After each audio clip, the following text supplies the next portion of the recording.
Good afternoon. Hello. My apologies for the delay. We actually intended to start early today. We are now starting late. I report to higher authorities, as we all do. I'd like to start by saying this. The American people are standing with the people of Ukraine as they suffer an unjustified, unprovoked, and premeditated attack by Russia's military forces. It's a brutal attack. It's a brutal attack that is endangering the lives and livelihoods of millions of civilians. We will not falter in our resolute support for Ukraine's sovereignty and territorial integrity. This is a dangerous moment for Europe and really for freedom-loving people everywhere. Putin's assault on Ukraine is an attack on the principles that undergird global peace, stability, and security the world over. But Putin didn't account for everything, and he didn't account for the bravery and resolve of the people of Ukraine. We commend the Ukrainian people for showing strength and determination in response to an unprovoked attack by the Kremlin.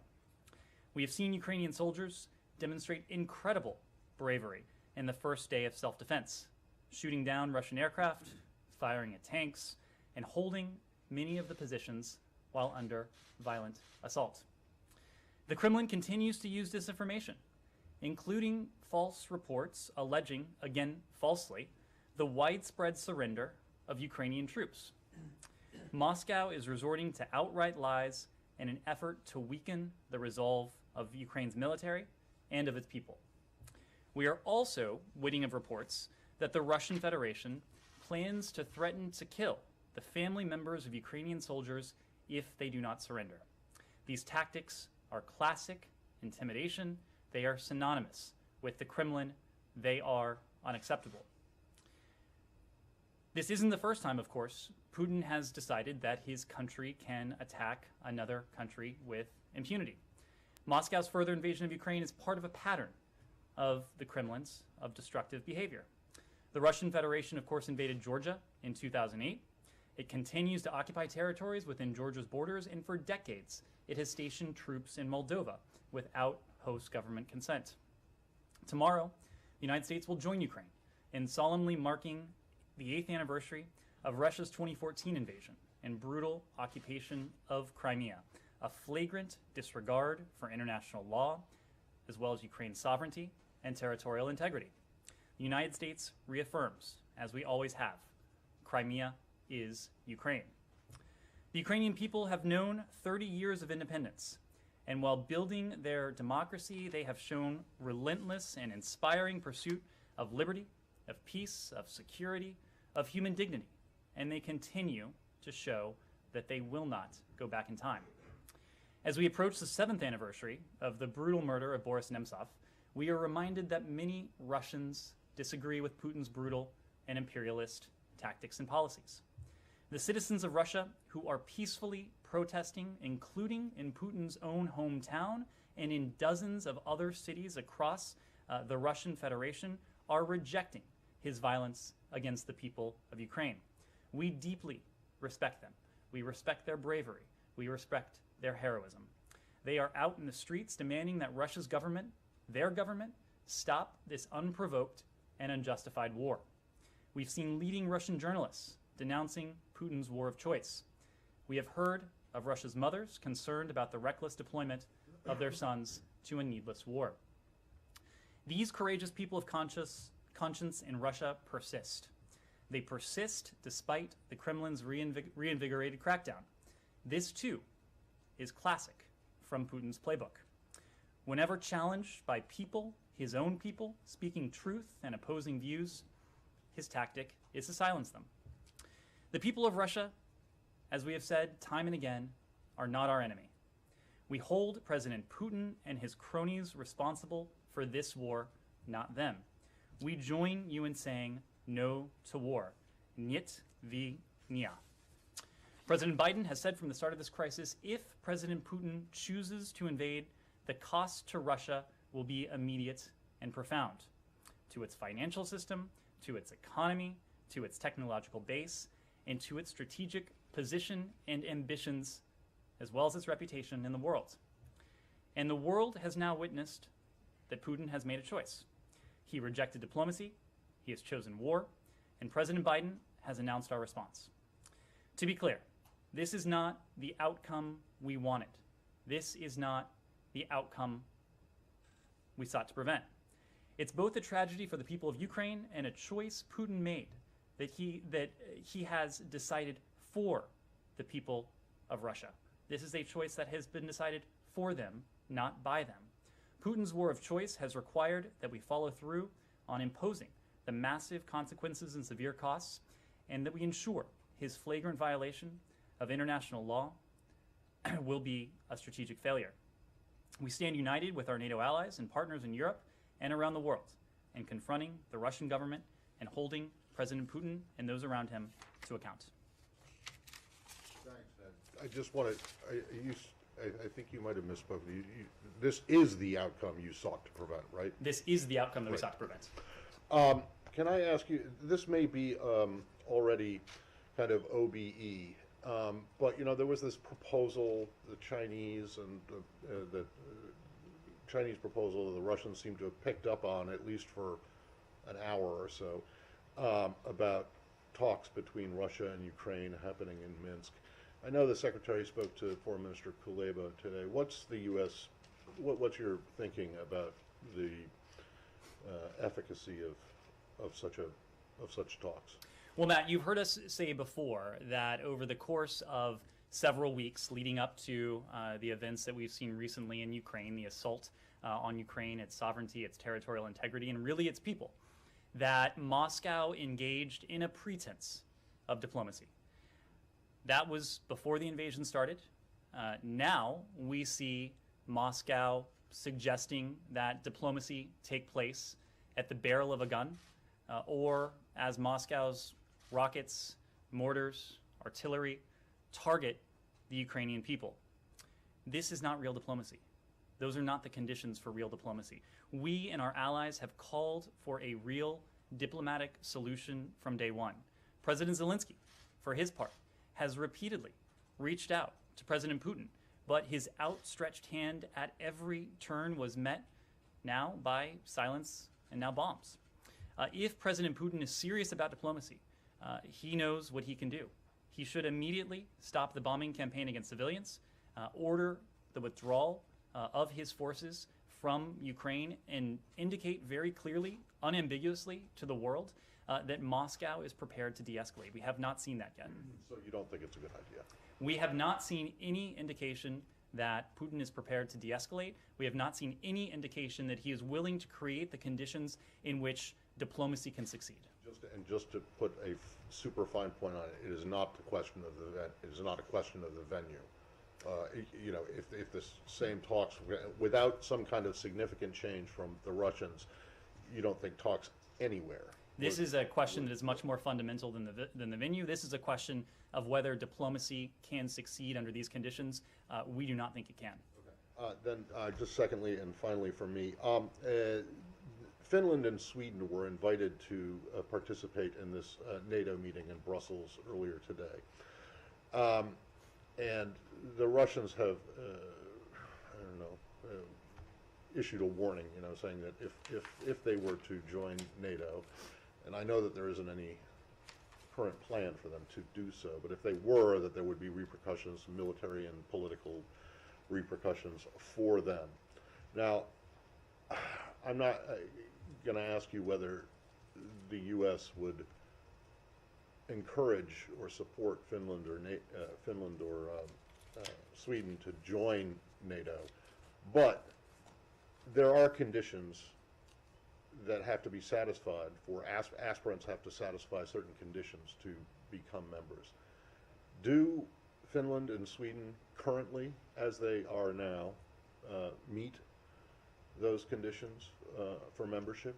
That is a question, Matt, for NATO, but there is a more fundamental question that your question actually gets at, and that is really what is at stake in this conflict. We have made the point before that Ukraine is a valued partner of the United States. Its people are partners of the American people, But this, in some ways, in many ways, is bigger than a territorial conflict between Russia and Ukraine. It is bigger because these are about the foundational principles that for 70 years now, since the end, over the course of 2 world wars and since the end of the Cold War, principles that have undergirded and really fueled unprecedented levels of stability, of prosperity, of security the world over, in Europe, Indo-Pacific, and everywhere in between. That is what Putin is threatening. In addition to the territorial integrity of Ukraine, the people of Ukraine, the government of Ukraine, what Putin is threatening is this rules-based international order. And one of the central precepts of that rules-based international order is the foundational truth that every country should be free to determine its own policies, its own domestic policy, its own foreign policies, its partnerships, its alliances, its associations, its aspirations. That is what Putin has sought to trample on in Ukraine. It is what, if we are to listen to at least this bluster, we may be led to believe he wants to trample on beyond Ukraine. I get that, but that's not my question. Is about Finland and Sweden. It's not about what Putin's policies are. You know, Ukraine has made it very clear that it wants to, or the current government of Ukraine has made it very clear that it wants to join NATO, and NATO has said, no, you're not ready yet. And what my question is if, and I know you're not going to want to answer a hypothetical, but if you're going to say no, do Finland and Sweden meet the criteria for NATO membership? So first, should they apply tomorrow? Would they have to, would they have to do, are they democratic enough? So do they uphold human rights? So let me make 3 points. It is up to Finland and Sweden to determine for themselves if they wish to join NATO or any other alliance. It is our firm position and a firm position of the NATO alliance that NATO's door remains open to all eligible aspirants. And 3, ultimately, if a country does aspire for NATO membership, that's a decision for NATO, not for any other country. I just want to know, which would the United States support? You don't support Ukraine's membership in NATO right now. Matt, you yourself have just said that neither Finland nor Sweden have indicated that they aspire to join NATO. So that's why I tried to couch the question whether they would currently meet the criteria to become I am going to let Finland and Sweden speak for themselves. Yes, Vivian. The EU has moved to impose sanctions on Vladimir Putin and Foreign Minister Sergei Lavrov today. The president said obviously it was under consideration yesterday. There are reports that the U.S. will announce sanctions on Putin today. Can you tell us if that is the case? As you heard from the president yesterday, all options are on the table. All options means all. All means all. We are looking closely at additional options that may apply appropriate pressure to the Russian Federation, to President Putin, to those around him. But any additional measures would join a litany of steps that, together with our EU allies, with Australia, with Canada, with Great Britain, with New Zealand, and other countries, we announced yesterday that constitute the strongest, most consequential set of sanctions and other economic measures ever imposed. And the fact that they are responsive to this brazen, brutal, unprovoked aggression on the part of Russia against Ukraine speaks to their strength and why that strength was and is necessary. So any additional measures would complement the fact that we announced yesterday that now all 10 of Russia's largest bank, which hold 80% of the assets in Russia's banking sector, are now subject to these measures. The export controls that we have the Department of Commerce, to be specific, imposed yesterday now block the import of some 50% of the strategic imports that Moscow would need for its strategic positioning, its strategic ambitions. The fact that the Russian government is now cut off in terms of its sovereign debt from Western financing. The fact that elites around President Putin are now sanctioned and subject to those attendant restrictions. Any additional measures, and again, we have said that if President Putin continues to escalate, we will do the same, but any additional measures would join that long litany of steps that already constitute the strongest, the most decisive response that the United States, and together with our allies and partners, have ever mounted. Humar. So I have a couple of follow-ups on both of those issues, but before, please indulge me. Foreign Policy magazine first reported this about locally employed staff working in Ukraine and how they're seeking U.S. help. So what is the plan for them? How many people are we talking about? And what is your assessment? Do you not think you have an obligation to these people? Humaira, the Secretary and others from here have been in regular touch with the Embassy Kyiv community, and that, of course, includes our locally employed staff. You've traveled with us. You know the value that the Secretary, that the team around him attach to our locally employed staff. They are at the heart of our embassy operations around the world. Quite simply, our embassies, our posts around the world could not function without our locally employed staff.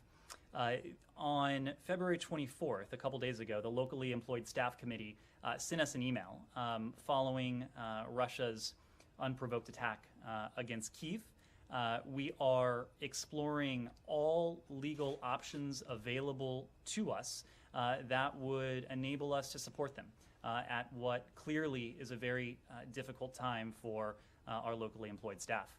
We've already taken some important steps. We've implemented paid administrative leave for all staff unable to work or telework, regardless of their location. Whether our local staff are working, whether they're teleworking, whether they are unable to work, let me be clear, they are being paid. Whether they are in Ukraine or outside of Ukraine, they are being paid. We have established a dedicated communications channel for all of our locally employed staff to contact us with their questions, with their concerns, so that we can be responsive directly to them. And we've provided the option of salary advances to support those locally employed staff who need an extra amount of assistance at what is clearly a very difficult time. So these relationships are deeply meaningful to us. They're deeply important to us. Again, our operations could not continue without our locally employed staff. How many people are we talking about? Now, I'm not in a position to offer that. All of them are being paid. All of them have these options available to them. Okay. Sure. Can I just do one quick question on that Sure. first? Okay. One thing that they asked for specifically in this letter was assistance relocating out of the country. The Biden administration has been talking about this potential assault for weeks, now. So why isn't there already a way to help these local employed staff get out of the country if they want to, and do you plan on doing that? Well, we are exploring all options that are legally available to us and that are logistically available to us at this time. As you know, we have, for over the course of weeks now, been issuing public communications directed in the first instance at the American citizen community in Kyiv, those who otherwise would have traveled to Ukraine, urging individuals not to travel to Ukraine, and more recently urging Americans located in Ukraine to depart Ukraine. We have, of course, provided guidance to our locally engaged staff, locally employed staff, who had come to us, seeking guidance, seeking direction. So I can't speak to specific cases. I can't speak to specific decisions or choices that may have been made, but we are here to support them in every conceivable way that we can. And is there any reason to believe they'd be specifically subject to Russian aggression? I'm sorry? Is there any reason to believe that these locally employed staff would be specifically subject to Russian aggressions? I have not seen any indication that they would be targeted for their role, but we have seen every indication that this is intended to be on the part of the Russian Federation, not only an assault on Ukraine's territorial integrity, not only an assault on its government, but also an assault on the Ukrainian people. So we are deeply concerned about the intentions, the motivations of the Russian Federation. It's why we are seeking to bring this unprovoked, needless war to an end as quickly as we can. Humera. Just on this, do you know, were there any local staff who accompanied the people who went to Lviv and were working in Lviv and that, who have since now been relocated basically to Poland and who would have gone and are now temporarily at least living in Poland? It was a core embassy team, Matt, that just Americans, or were there local staff too? it was a core embassy team. I'm not in a position to offer if there were any locally employed staff with them. Humera. Just to close the loop on sanctions, and then I'll move on to UN very briefly. So the assessments out there about how long it would take Russian forces to overrun Kiev is mentioned like in days. And yet the president and others in this government said yesterday sanctions would be more impactful in time. Is it fair to say then in the immediate term U.S. is basically unable to stop Putin? I don't think you heard anyone say that. What you have heard us say is that, well, let me back up. Over the course of months now, we have been ringing the alarm bell as we had information available to us as early as late last year that Vladimir Putin had these intentions. We started to see his forces mobilize around that time. You remember in November of 2021 when we first started to speak about this publicly. Beyond our public messaging, we engaged in robust private diplomacy behind closed doors to ensure that our allies and partners around the world knew what we knew so that we could operate in tandem with one another. When it comes to the sanctions that you mentioned, these were coordinated with allies and partners around the world. Part of what gives them the bite, the heft that they have, is that these were not just measures that were introduced by the United States, but also by the European Union. It doesn't matter how many people, how many countries introduce that. It's a matter of time. And we're talking about days, and President openly said that they don't have the days. But you will look, if you see what has transpired in the Russian marketplace over the course not only of recent days, but of recent weeks. The threat of these massive consequences have pushed the ruble to its lowest levels in years, pushed the Russian stock market, pushed down investor sentiment, and have made clear that these measures have tremendous bite. And we saw that yesterday when these measures were introduced. So what is true is that these measures are designed to garner strength, to garner momentum over time. But with their immediate introduction yesterday, on top of the measures that we imposed on Monday in response to President Putin's recognition of these so-called republics in eastern Ukraine, you have seen that there has been an immediate effect. There has been an immediate bite. My final one is on UN. The vote is delayed for an hour. Do you know why? I do not. You would need to Are you ask the UN. confident you've got UAE and India to vote yes? We are confident that the Russian Federation will be shown to be isolated on the world stage. We are confident that our partners, that our allies around the world will stand in very clear, very stark opposition to this aggression, to this assault on Ukraine's territorial integrity, to its independence, to its sovereignty. We have every expectation that message will emanate loud and clear from this UN session. All your partners, including India and UAE. We have every expectation that message will be loud and clear to the Russian Federation, unambiguous to President Putin. Yes. Can I follow up on something that you said when you were speaking with Matt? You said if you were to listen to the blunder of President Putin, you might believe he was willing to go beyond Ukraine. Do you have reason to believe that that is the case? President Putin knows because we have stated very clearly that our commitment to NATO's Article 5, an attack on one is an attack on all, is as vibrant, is as sacrosanct as it was at NATO's founding some 7 decades ago. You heard the president say again yesterday that we will fight for every inch of NATO territory. That is a message that we have made very clear in public. It is a message that we have conveyed very clearly in private. I have no doubt that message has reached President Putin. One separate question. I want to do a follow-up.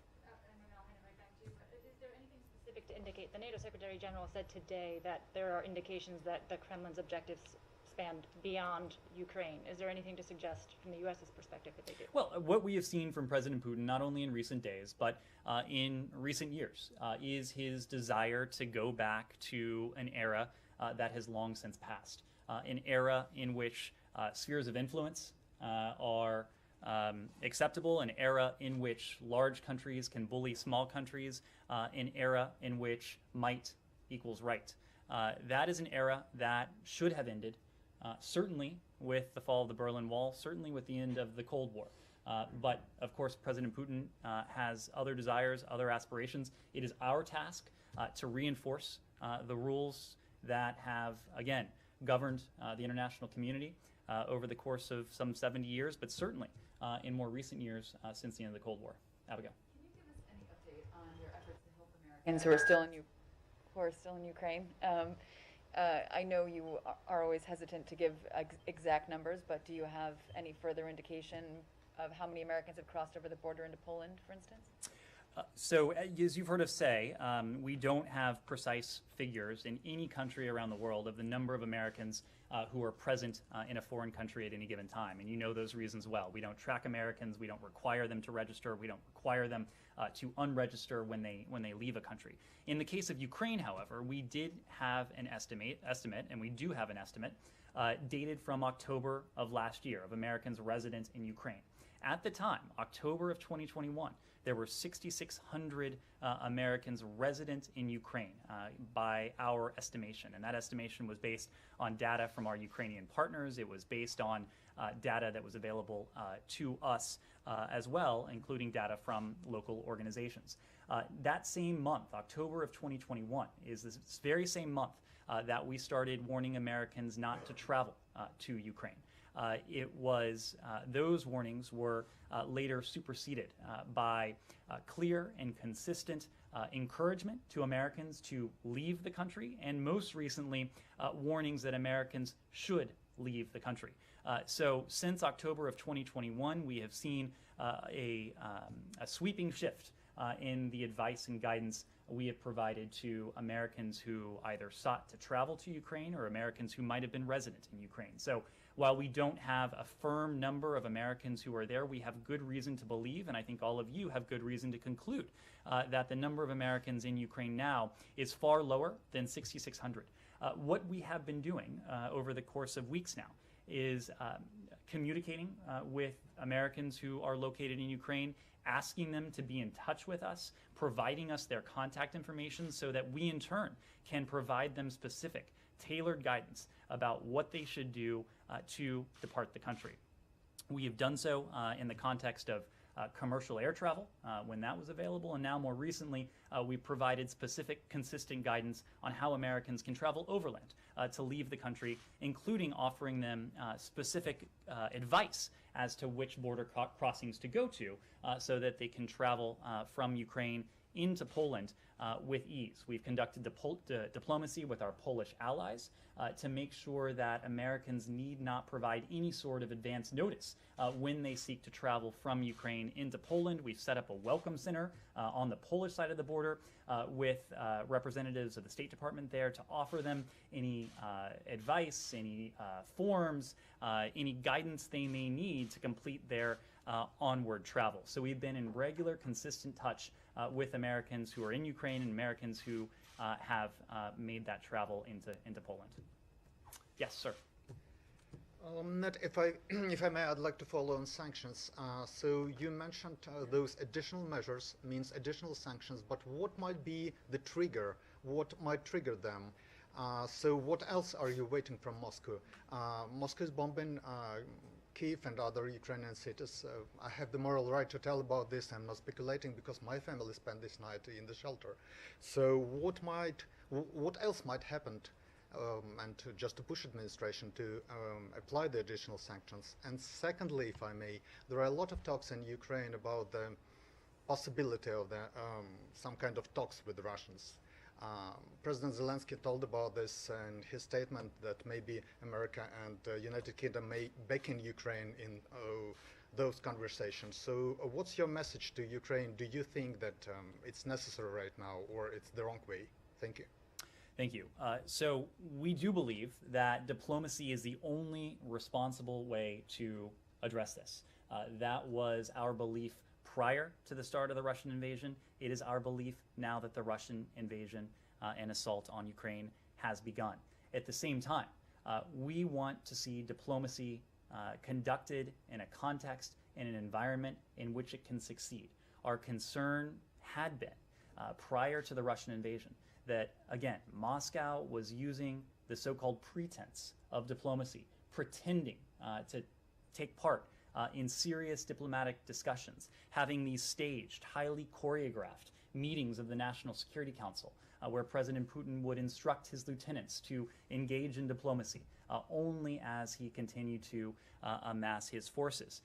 Now we see offers of diplomacy at the barrel of a gun.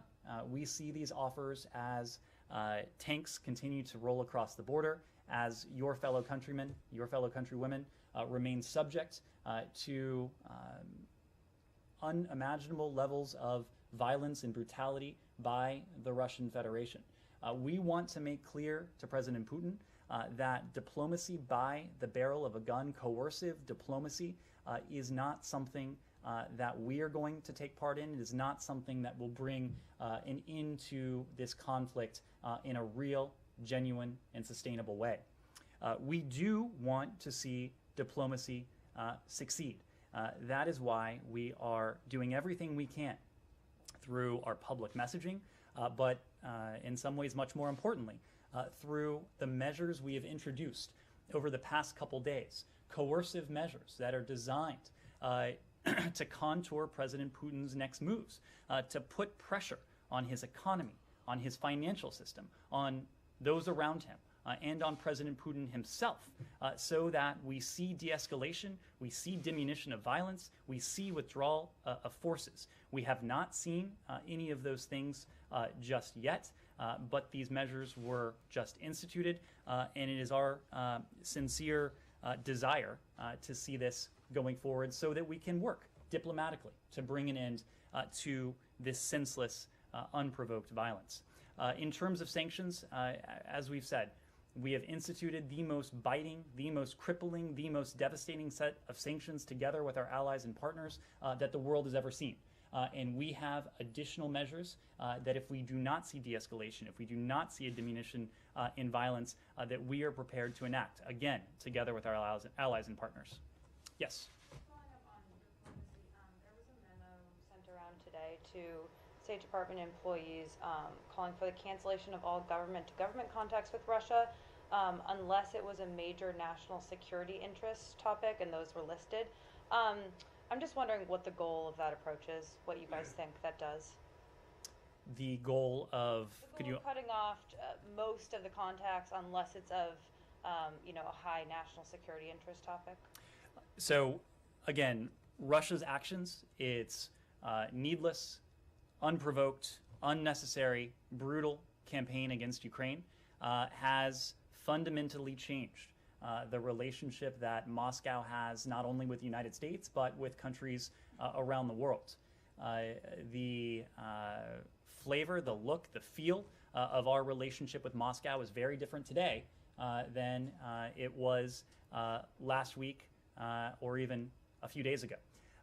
At the same time, we have national security priorities, national security imperatives, and there may be some areas in which the fulfillment of our national security priorities and imperatives require us to engage, to coexist at some level with the Russian Federation.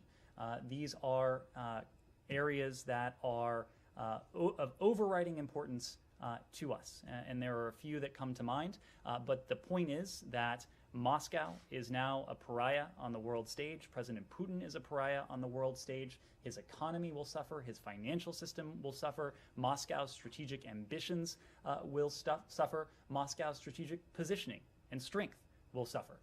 But again, we are always going to pursue what's in our national security interest, however we need to do that. Yes, Paul. You've spoken about the U.S. rejecting this idea of talks in Minsk, but the talks were offered with Ukraine, and I don't think Ukraine has stated its position. If I'm right, are you telling Ukraine you wouldn't support them if they entered talks? We are a partner of the Ukrainian government. We're a partner of the Ukrainian people. We will partner with them in real constructive diplomacy, just as in our engagement with the Russian Federation, whether that was on a bilateral basis, whether it was through the NATO-Russia Council, whether it was through the OSCE. We incorporated the viewpoints, we incorporated the perspectives, we incorporated the interests of our Ukrainian partners into that. So we are here to support our Ukrainian partners, not only diplomatically, that's important. We are supporting them with our security assistance, unprecedented levels of security assistance that will only continue to increase now that Putin has made this disastrous decision. Our support for Ukraine's economy. Just last week, the Secretary signed a fourth $1 billion loan guarantee. We have continued through other means to provide stability to the Ukrainian economy, financial system, and through our humanitarian support. We provided $52 million in humanitarian funding for the people of Ukraine last year. We will continue to provide significant levels of humanitarian support to the Ukrainian people this year. Yes? Following on that, so has the U.S. advised the Ukrainians against entering into any diplomatic talks with Moscow, and do you believe that that offer today was made in bad faith? On your second question, it is our belief that Moscow has sought to engage in the pretense of diplomacy. They clearly, it appears, attempted to do that prior to the invasion, to buy time, to continue their preparations for what it now seems clear Vladimir Putin had intended all along. I don't think it takes a grand geopolitical analyst to know that an offer of diplomacy as you rain down bombs, mortar shells, as your tanks advance towards a capital of 2.9 million people, as your forces encircle a capital, as your political leaders make demands of demilitarization, make demands of a fundamentally neutral foreign policy, essentially removing agency that Kyiv should otherwise have. That is not the context in which diplomacy can succeed. I think it is fair to say that we see eye to eye with our Ukrainian partners on that front. President Biden, as you know, spoke to President Zelensky earlier today. Secretary Blinken, as you know, spoke to Foreign Minister Kuleba earlier today. We will continue to provide guidance, to share information with our Ukrainian partners. They, in turn, are continuing to provide updates to us, and we are ensuring that everything we do will be fully coordinated and that we'll be operating in pure lockstep. President Zelensky said last night to Western interlocutors that it might be the last time that he's seen alive. Is the U.S. in any discussions with the Ukrainian government about securing their safety, either moving them outside of the country or otherwise? Have the Ukrainians made such a request, or the U.S. made such an offer? We are in constant discussion with our Ukrainian partners. Again, the President today, the Secretary today, the Secretary a couple days ago spoke to Foreign Minister Kuleba. A couple days before that, he spoke to Foreign Minister Kuleba, and that's only at the senior-most levels. At working levels, we have been in regular contact with our Ukrainian partners about the challenges they're facing, about the ways we will continue to support them, their security needs, their humanitarian needs, their economic needs, their political needs. But I wouldn't want to characterize it beyond that. Yes? The President Zelensky also made an appeal for a no-fly zone. Is any consideration being given to that? We are in regular dialogue, as I just said, with our Ukrainian partners. We are looking at a range of ways we can continue to support them, but I wouldn't want to go beyond that. Well, on the halt in the bilateral talks with Russia, can you give us a couple of examples of issues that are of such significant national security interest that they will continue? Well, I'll offer one at least. Of course, it remains in our interest to see to it that Iran is never able to acquire a nuclear weapon.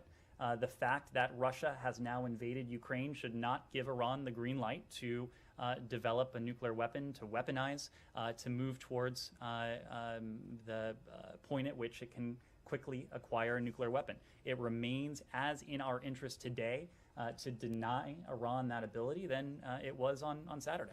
Lalit. Wait, hold on. Okay, that's one, but you know, the list that I saw includes the Arctic Council, it includes climate change talks. Is there anything significant that, like, does it include the strategic dialogue? We have no plans to take part in another strategic dialogue at the moment. At the moment. At the moment. And again, all of this stuff is suspension. It's not permanent. So should Russia change its The point. course, these would resume. Much like sanctions, these are a means to an end. What we are trying to do is to change on an urgent basis Moscow's behavior, to bring this violence to an end, to bring this conflict to an end, to bring the suffering that Russia is inflicting on the Ukrainian people to an end. Lalit. Context of the Russian-Ukrainian crisis. You know, India has a strong relationship with Russia and so has with the United States as well. Has the Ukrainian crisis strained India-US relationship? We have a broad strategic partnership with India. As you know, we had an opportunity to see our Indian counterpart, Foreign Minister Jaishankar, in Australia just the other day when we were in the Indo-Pacific for a meeting of the Quad.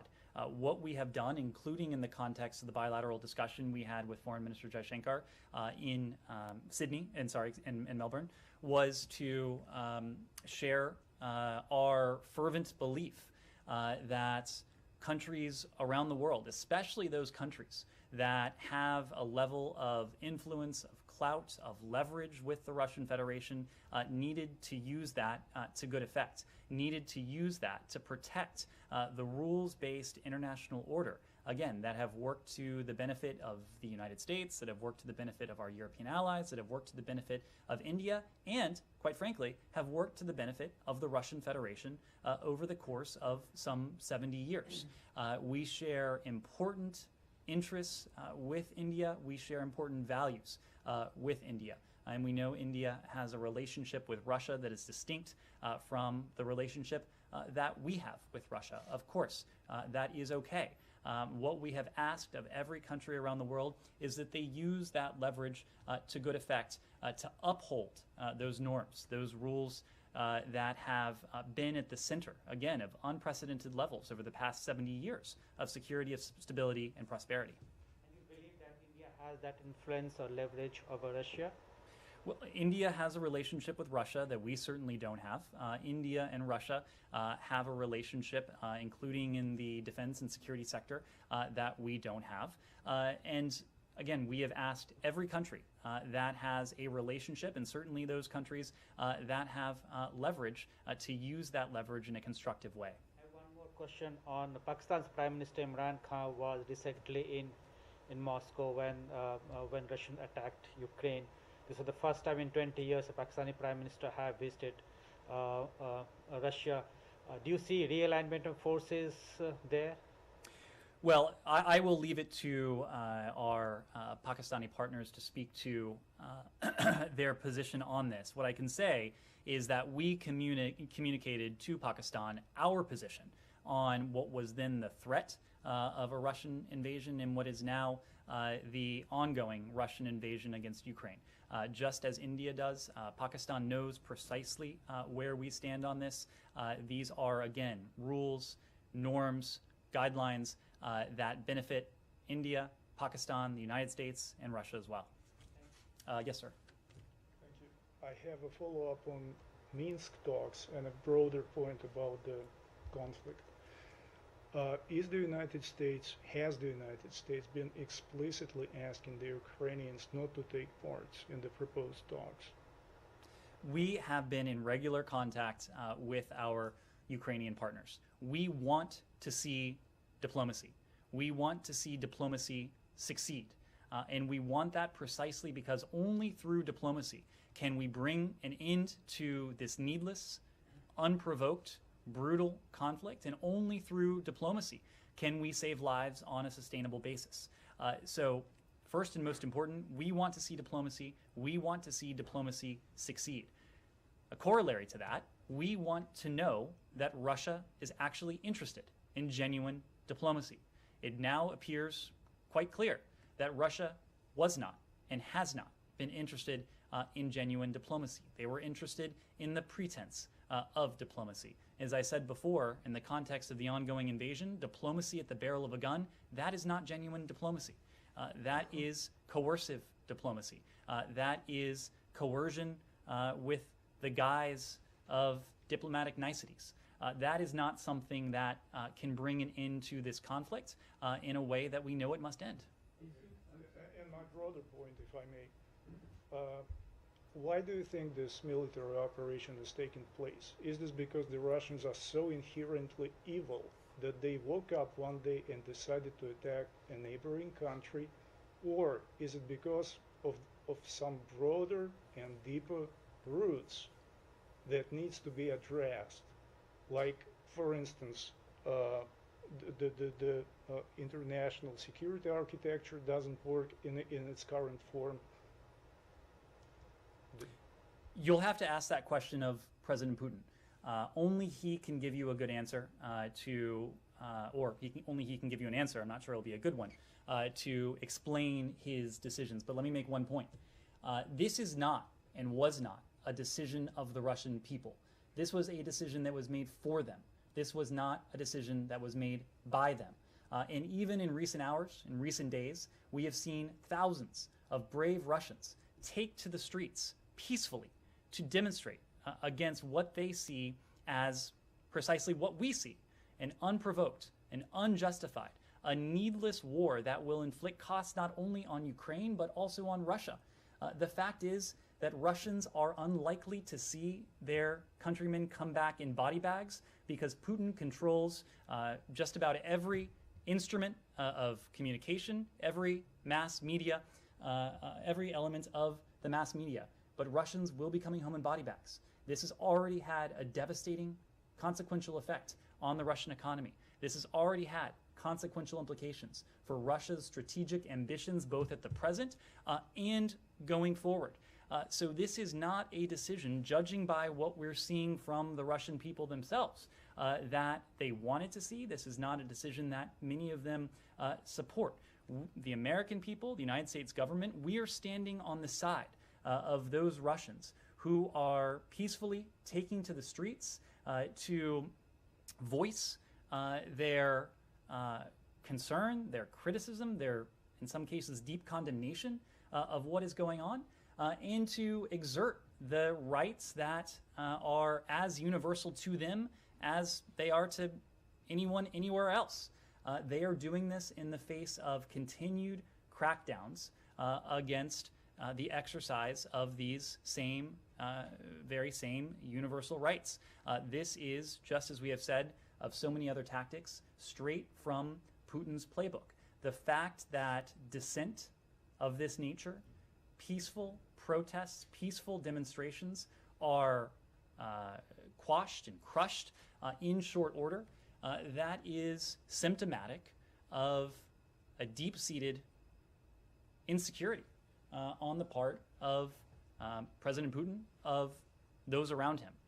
So I want to be very clear that even though this was a decision, a reckless, brutal, costly decision by President Putin and his lieutenants, we are under no illusions that this has the support of the Russian people. And in fact, we're seeing the Russian people indicate very clearly, many of them, that this is something they reject. Can I have one more on that? Sure. Would the United States like to see a resumption of talks on Euro-Atlantic security and maybe even talks with China about the international security architecture overall, to maybe try and update it or overhaul it as necessary?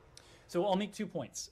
Prior to the onset of this needless war, we had made a genuine, good faith offer together with our allies and partners to discuss with the Russian Federation certain areas where we thought we could make progress on a reciprocal basis.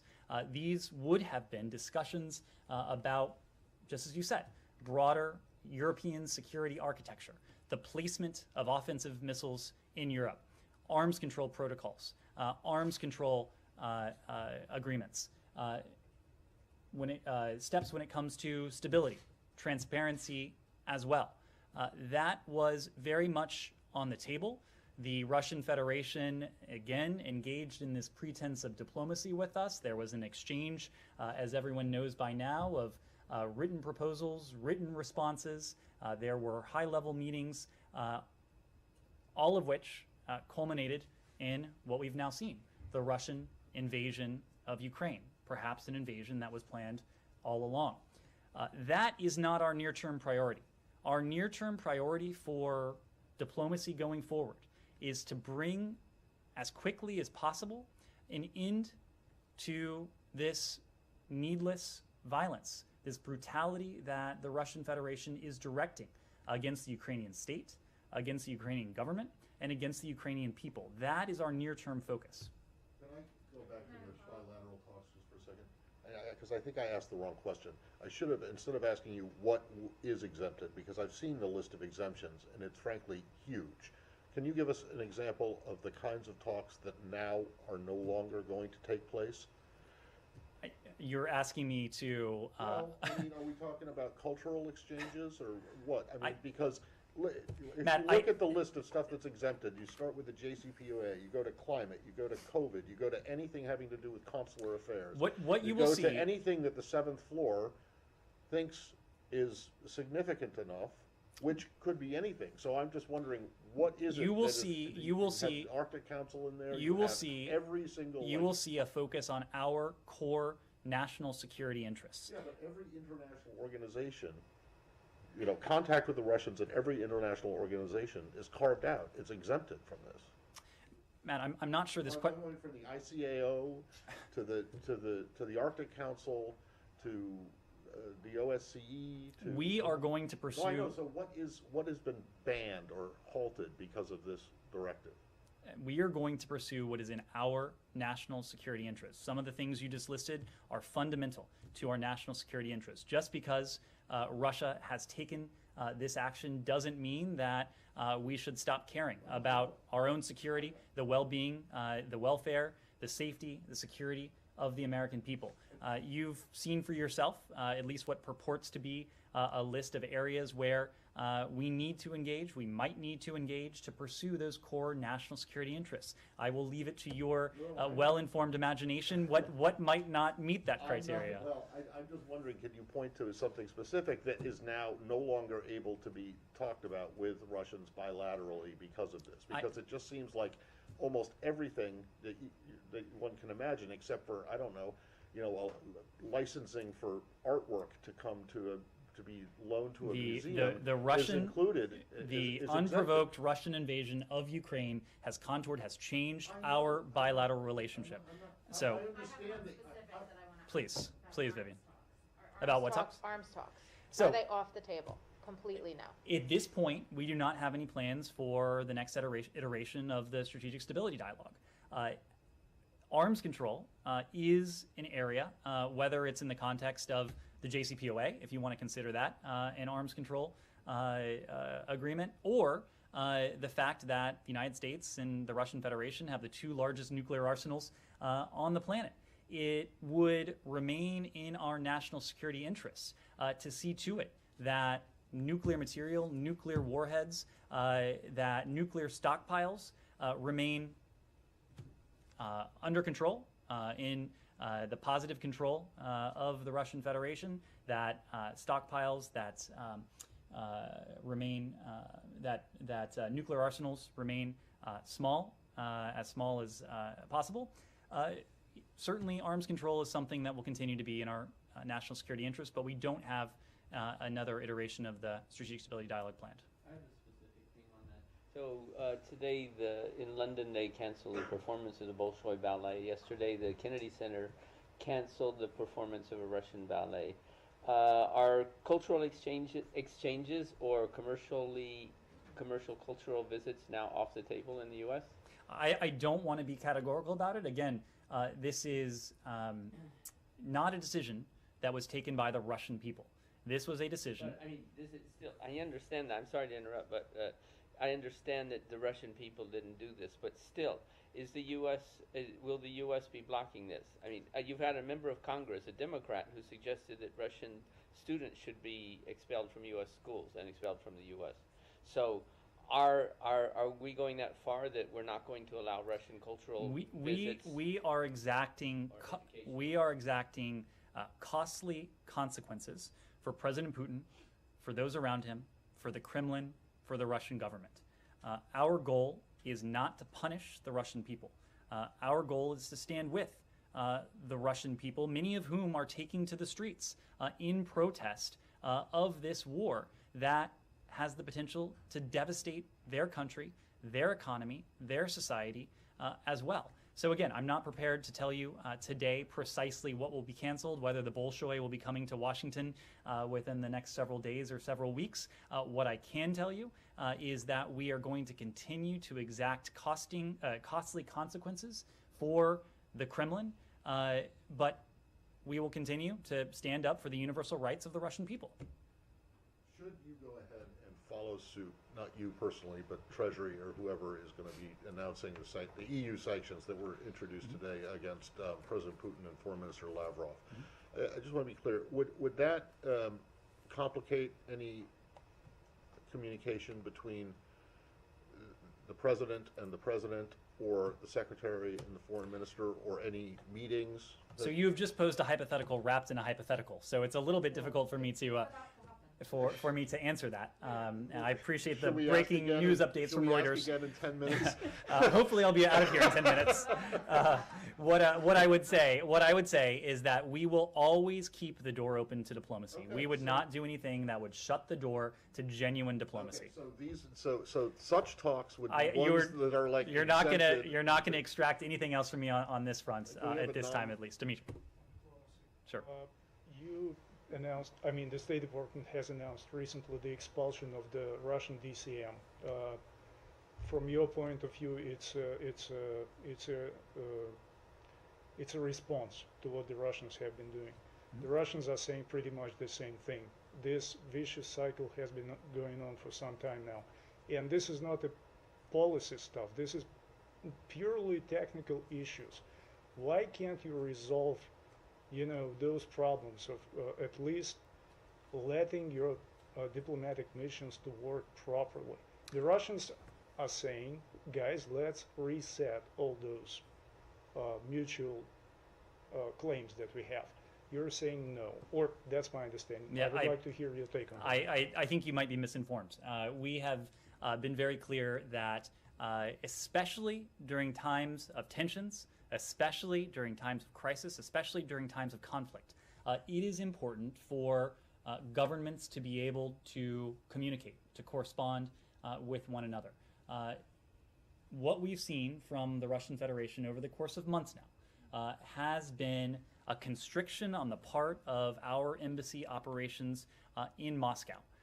Most recently, we saw them on an unprovoked basis expel our DCM. The watchwords, the buzzword for us is parity. That's precisely what we are seeking. The Russian embassy here in Washington is more resourced, better resourced than is our diplomatic mission in Moscow. We're looking for parity. We're looking for fairness. So the step we announced yesterday, the fact that we had expelled or indicated to the Russian Federation that we would be expelling their second-ranking official here in Washington, it was not a response to Russia's invasion of Ukraine. It was a response to what Russia has done to our bilateral mission in Moscow. All right. Thank you all very much.